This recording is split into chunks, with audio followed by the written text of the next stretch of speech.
जब मौत का वक्त करीब होता है तो पहली निशानी ये ज़ाहिर होती है कि आंखों में आंसू चमकने लगते हैं और इंसान के जिस्म का दर्जा हरारत गिर जाता है और वो दोबारा बहाल नहीं होता।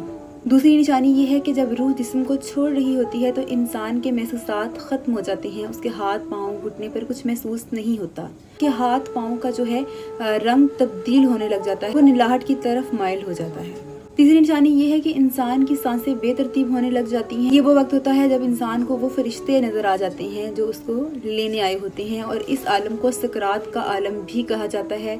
और ये वो आखिरी इल्म है जो इंसान दुनिया में सीखता है कि अच्छा ये हैं हज़रत इज़राइल अलैहिस्सलाम जिन्होंने हमारी रूह कब्ज़ करनी है, लेकिन वो हमें बता नहीं पाते। चौथा पॉइंट ये है कि मरने से पहले समात बहुत तेज़ हो जाती है।